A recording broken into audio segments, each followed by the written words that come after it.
नमस्कार। स्वागत है आपका सुनो कहानी में।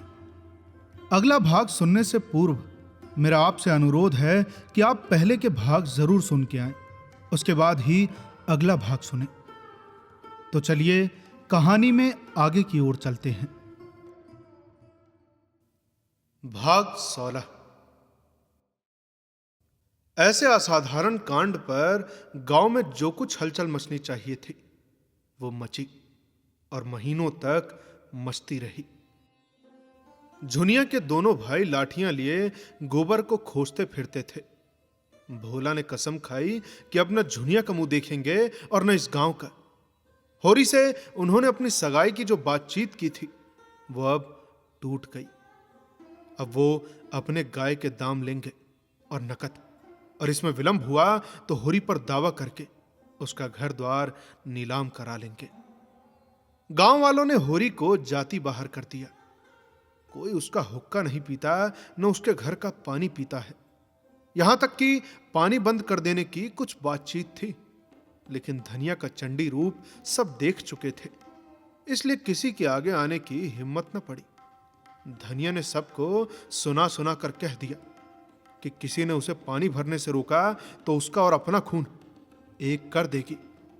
इस ललकार ने सभी के पित्ते पानी कर दिए, मगर इसमें सबसे दुखी है झुनिया, जिसके कारण यह सब उपद्रव हो रहा है। और गोबर की कोई खोज खबर न मिलना इस दुख को और भी दारुण बना रहा है। सारे दिन मुंह छिपाए घर में पड़ी रहती है। बाहर निकले तो चारों ओर से वेग बाणों की ऐसी वर्षा हो कि जान बचाना मुश्किल हो जाए। दिन भर बेचारी घर के धंधे करती रहती है, और जब अवसर पाती है तो रो लेती है। हरदम थर थर कांपती रहती है कि कहीं धनिया कुछ कह न बैठे। अकेला भोजन तो नहीं पका सकती, क्योंकि कोई उसके हाथ का खाएगा नहीं, मगर बाकी सारा काम उसने अपने ऊपर ले लिया है। इन दिनों गांव में जहां 4 स्त्री पुरुष जमा हो जाते हैं, यही कुत्सा होने लगती है। एक दिन धनिया हाट से चली आ रही थी कि रास्ते में पंडित दाता दीन मिल गए।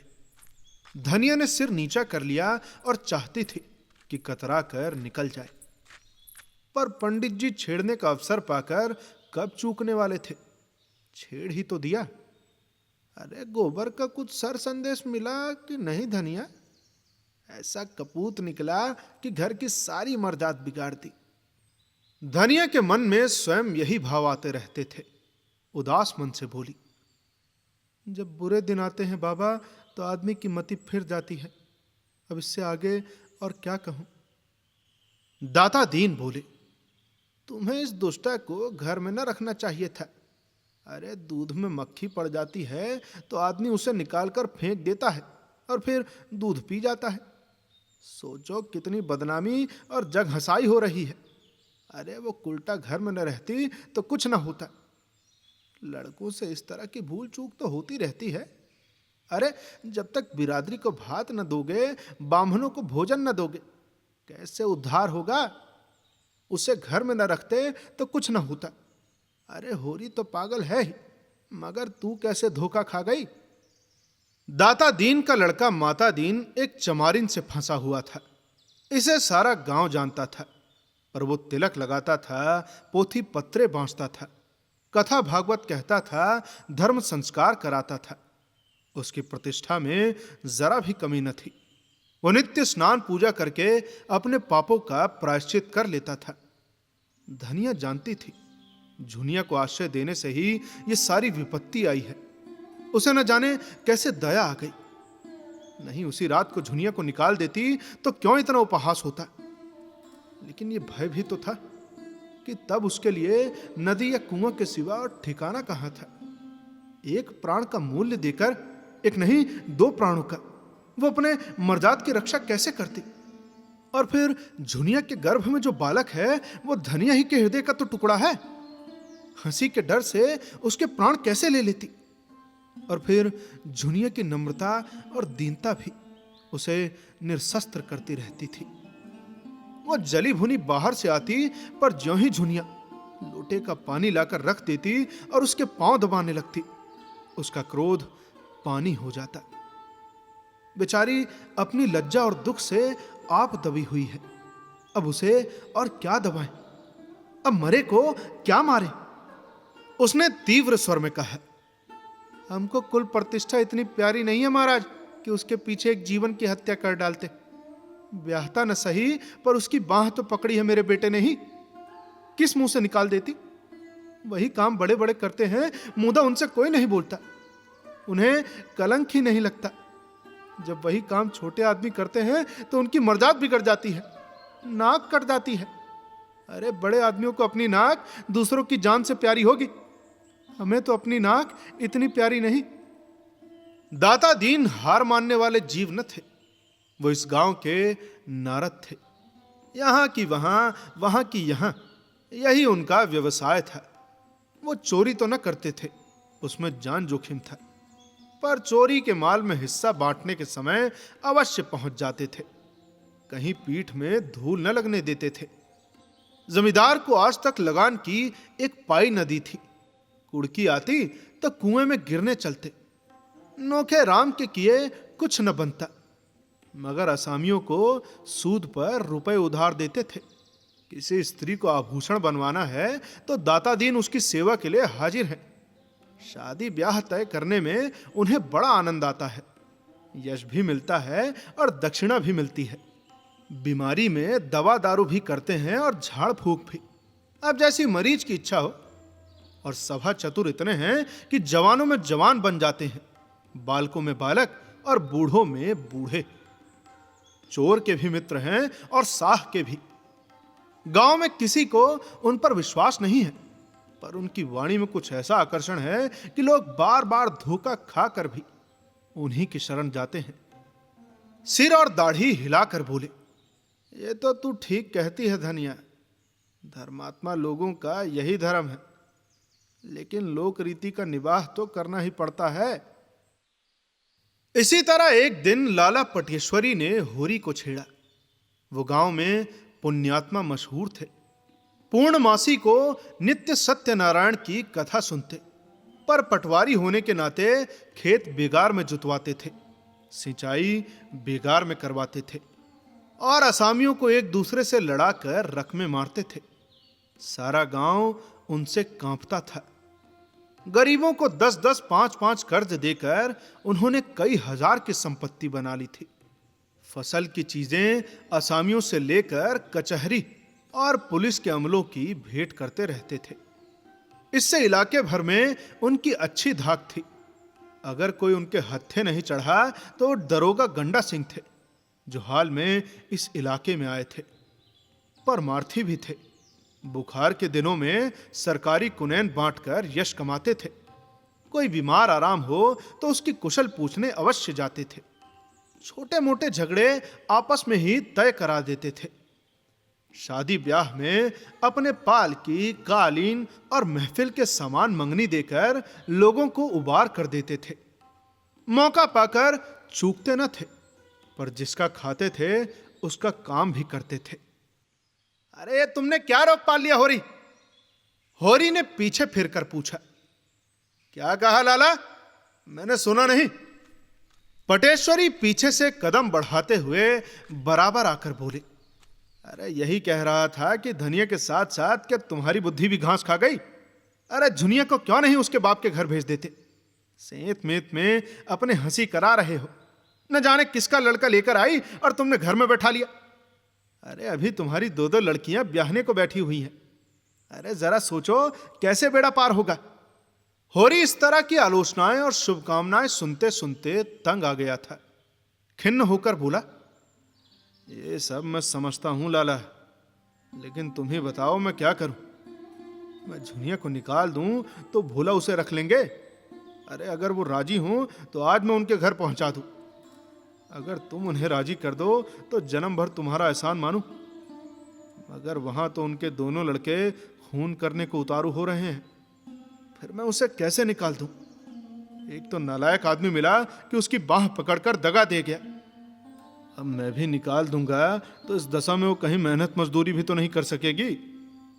अरे कहीं डूब धस मरी तो किसे अपराध लगेगा? और रहा लड़कियों का ब्याह, सो भगवान मालिक है। जब उसका समय आएगा तो कोई ना कोई रास्ता निकल ही जाएगा।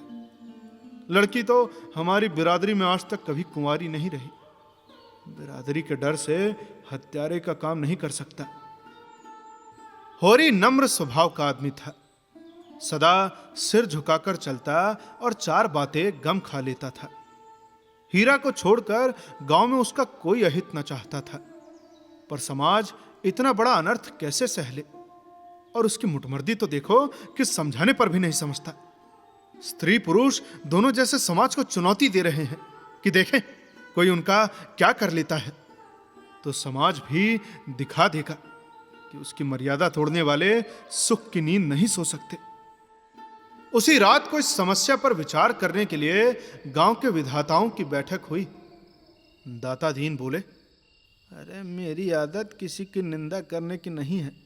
संसार में क्या क्या कुकर्म नहीं होता, अपने से क्या मतलब। मगर वो रांड धनिया तो मुझसे लड़ने पर उतारू हो गई। अरे भाइयों का हिस्सा दबाकर हाथ में चार पैसे हो गए तो अब कुपंथ के सिवा और क्या सूझेगी। नीच जात, जहां पेट भर रोटी खाई और टेढ़े चले। अरे इसी से तो शास्त्रों में कहा है कि नीच जात लतियाए अच्छा। पटेश्वरी ने नारियल का कश लगाते हुए कहा, यही तो इनमें बुराई है कि चार पैसे देखें और आंखें बदली। आज होरी ने ऐसी हैकड़ी जताई कि मैं अपना समूह लेकर रह गया। न जाने अपने को क्या समझता है। अब सोचो इस अनीति का गांव में क्या फल होगा। अरे झुनिया को देखकर दूसरी विधवाओं का मन बढ़ेगा कि नहीं। आज भोला के घर में ये बात हुई, कल हमारे तुम्हारे घर में भी होगी। अरे समाज तो भय के बल से चलता है। आज समाज का अंकुश जाता रहे, फिर देखो कि संसार में क्या क्या अनर्थ होने लगता है। जिंगुरी सिंह दो स्त्रियों के पति थे। पहली स्त्री 5 लड़के लड़कियां छोड़कर मरी थी। उस समय इनकी अवस्था 45 के लगभग थी, पर उन्होंने दूसरा ब्याह किया और जब उससे कोई संतान न हुई तो तीसरा ब्याह कर डाला। अब इनकी 50 की अवस्था थी और 2 जवान पत्नियां घर में बैठी थी। उन दोनों ही के विषय में तरह तरह की बातें फैल रही थी, पर ठाकुर साहब के डर से कोई कुछ न कह सकता था। और कहने का अवसर भी तो हो। पति की आड़ में सब कुछ जायज है, मुसीबत तो उसको है जिसे कोई आड़ नहीं। ठाकुर साहब स्त्रियों पर बड़ा कठोर शासन रखते थे और उन्हें घमंड था कि उनकी पत्नियों का घूंघट किसी ने न देखा होगा। मगर घूंघट की आड़ में क्या होता है उसकी उन्हें क्या खबर। बोले, ऐसी औरत का तो सिर काट ले। होरी ने इस उल्टा को घर में रखकर समाज में विष बोया है। ऐसे आदमी को गांव में रहने देना सारे गांव को भ्रष्ट करना है। राय साहब को इसकी सूचना देनी चाहिए। साफ साफ कह देना चाहिए कि अगर गांव में अनीति चली तो किसी की आबरू सलामत न रहेगी। पंडित नोखेराम कारकुन बड़े कुलीन ब्राह्मण थे। इनके दादा किसी राजा के दीवान थे, पर अपना सब कुछ भगवान के चरणों में भेंट करके साधु हो गए थे। इनके बाप ने भी राम नाम की खेती में उम्र काट दी। नोखेराम ने भी वही भक्ति तरके में पाई थी। प्रातः काल पूजा पर बैठ जाते थे और 10 बजे तक बैठे राम नाम लिखा करते थे। मगर भगवान के सामने से उठते ही उनकी मानवता इस अवरोध से विकृत होकर उनके मन, वचन और कर्म सभी को विषाक्त कर देती थी। इस प्रस्ताव में उनके अधिकार का अपमान होता था। फूले हुए गालों में धसी हुई आंखें निकालकर बोले, अरे इसमें राय साहब से क्या पूछना है। मैं जो चाहूं वो कर सकता हूं। लगा दो 100 रुपए डांड। आप गांव छोड़कर भागेगा और इधर बेदखली भी दायर कर देता हूं। पटेश्वरी ने कहा, मगर लगान तो विभाग कर चुका है। झिंगुरी सिंह ने समर्थन किया, हाँ लगान के लिए ही तो हमसे 30 रुपए लिए हैं। नोखेराम ने घमंड के साथ कहा, लेकिन अभी रसीद तो नहीं दी। सबूत क्या है कि लगान बेबाक कर दिया। सर्वसम्मति से यही तय हुआ कि होरी पर 100 रुपए तावान लगा दिया जाए। केवल एक दिन गांव के आदमियों को बटोर कर उनकी मंजूरी ले लेने का अभिनय आवश्यक था। संभव था कि इसमें 10-5 दिन की देर हो जाती, पर आज ही रात को झुनिया के लड़का पैदा हो गया और दूसरे ही दिन गांव वालों की पंचायत बैठ गई। होरी और धनिया दोनों अपनी किस्मत का फैसला सुनने के लिए बुलाए गए। चौपाल में इतनी भीड़ थी कि कहीं तिल रखने की जगह न थी। पंचायत ने फैसला किया कि होरी पर 100 रुपए नकद और 30 मन अनाज डांड लगाया जाए।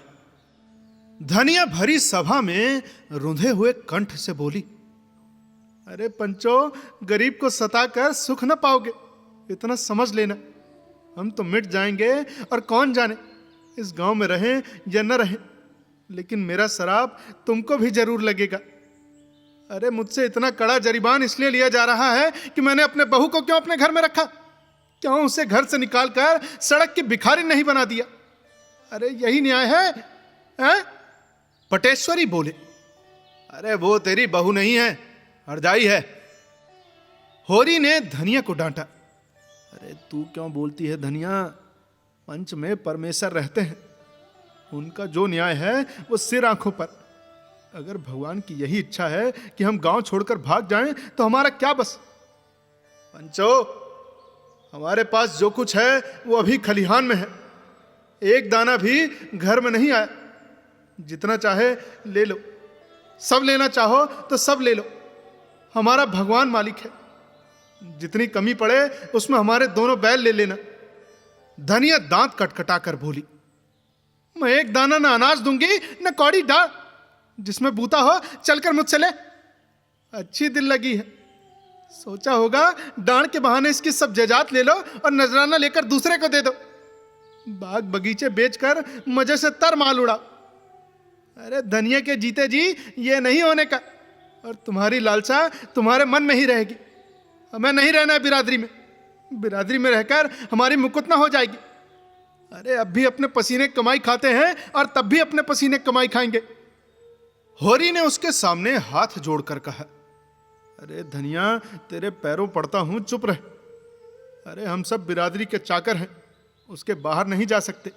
वो जो डांड लगाती है उसे सिर झुकाकर मंजूर कर। नकू बनकर जीने से तो गले में फांसी लगा लेना अच्छा है। आज मर जाएं तो बिरादरी ही तो इस मिट्टी को पार लगाएगी।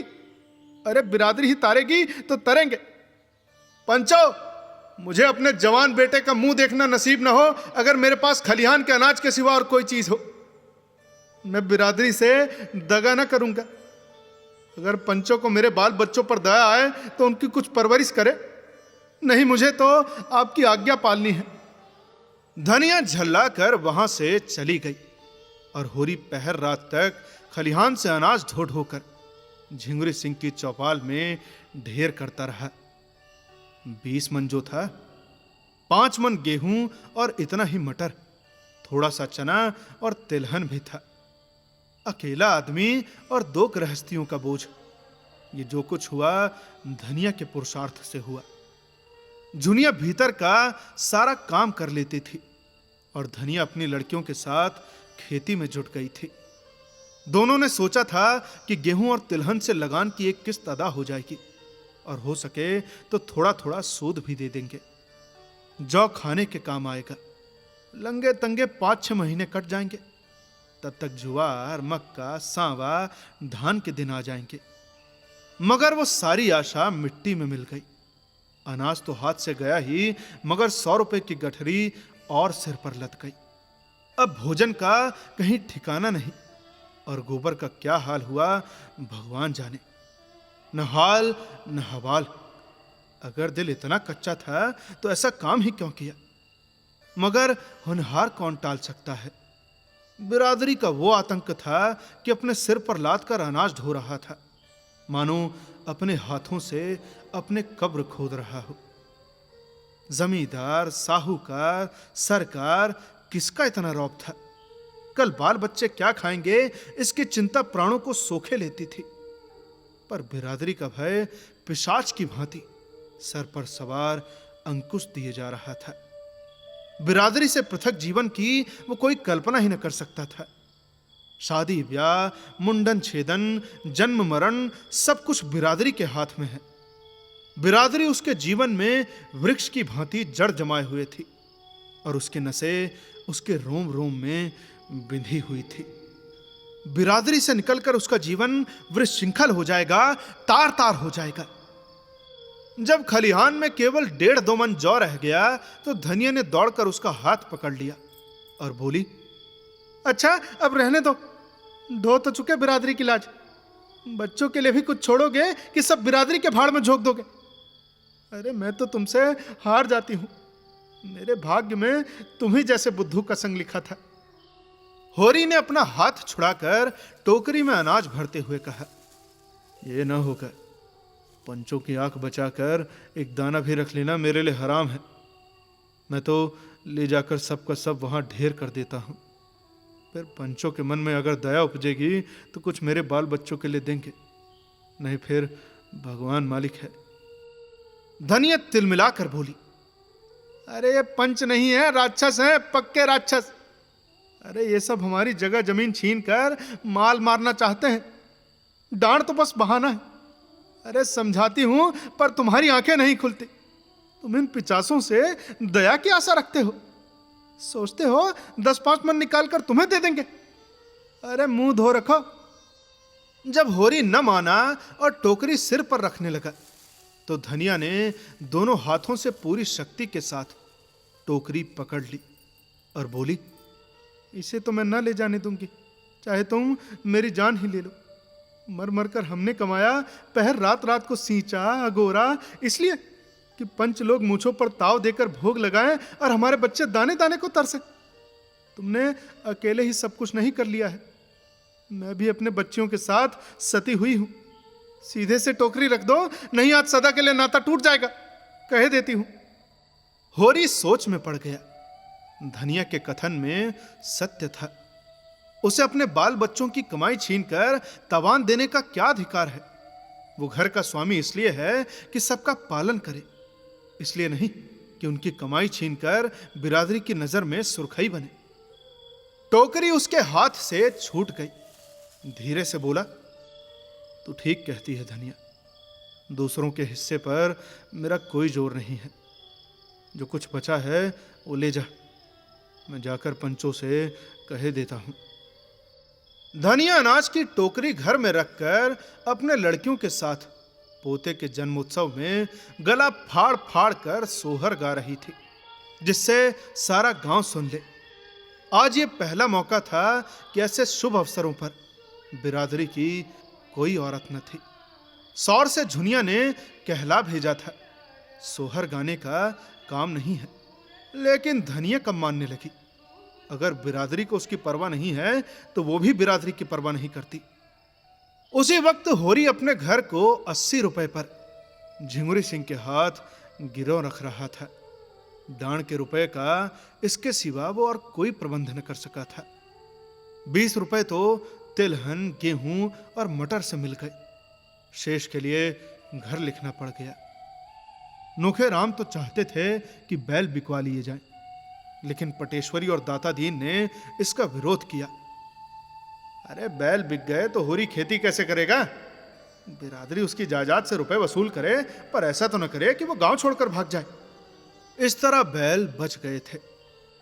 होरी रहननामा लिखकर कोई 11 बजे रात घर आया तो धनिया ने पूछा, इतनी रात तक वहां क्या करते रहे?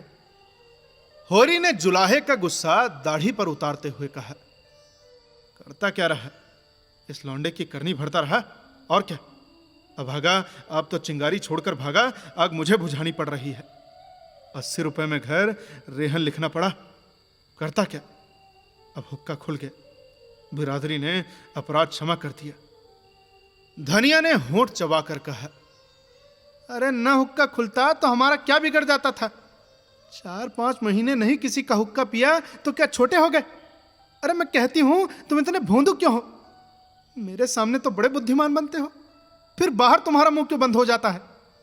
ले दे के बाप दादों की निशानी एक घर बच रहा था, आज तुमने उसका भी वारा न्यारा कर दिया। इसी तरह कल 3-4 बीघे जमीन भी है, इसे भी लिख देना और तब गली गली भीख मांगना। मैं पूछती हूं कि तुम्हारे मुंह में जीभ न थी कि उन 500 से पूछते? अरे तुम कहां के बड़े धर्मात्मा हो जो दूसरों पर डांड लगाते फिरते हो? तुम्हारा तो मुंह देखना भी पाप है। होरी ने डांटा, चुप रहे, बहुत बढ़ चढ़ न बोल। अरे बिरादरी के चक्कर में अभी पड़ी नहीं है, नहीं मुंह से बात न निकलती। धनिया उत्तेजित हो गई। अरे कौन सा पाप किया है जिसके लिए बिरादरी से डरे? किसी की चोरी की है या किसी का माल काटा है? मेहरिया रख लेना पाप नहीं है, हाँ, रख के छोड़ देना पाप है। अरे आदमी का बहुत सीधा होना भी बुरा है। उसके सीधेपन का फल यही होता है कि कुत्ते भी मुंह चाटने लगते हैं। आज उधर तुम्हारी वाह हो रही होगी कि बिरादरी की कैसी मर्यादा रख ली, मगर मेरे तो भाग फूट गए थे कि तुम जैसे मर्द से पाला पड़ा। अरे कभी सुख की रोटी न मिली। अरे तो मैं तेरे बाप के पांव पड़ने गया था क्या? वही तो तुझे मेरे गले बांध गया था। अरे पत्थर पड़ गया था उनकी अक्ल पर, और उन्हें क्या कहूं, न जाने क्या देखकर लट्टू हो गए। ऐसे कोई बड़े सुंदर भी तो न थे तुम। विवाद विनोद के क्षेत्र में आ गया। 80 रुपए गए, मगर लाख रुपए का बालक तो मिल गया। उसे तो कोई न छीन लेगा। बस गोबर घर लौट आए तो धनिया अलग झोपड़ी में सुखी रहेगी। अच्छा ये सब छोड़, बच्चा किसको पड़ा है? धनिया ने प्रसन्न मुख होकर जवाब दिया, बिल्कुल गोबर को पड़ा है, सच। रिष्ट पुष्ट तो है। हाँ अच्छा है। अब आगे की कहानी सुनने के लिए बने रहिए सुनो कहानी के साथ। मिलते हैं आपसे अगले भाग में। तब तक के लिए सुनते रहिए सुनो कहानी की अन्य कहानियां, और साथ ही साथ बताएं कि ये कहानी आपको कैसी लग रही है। धन्यवाद।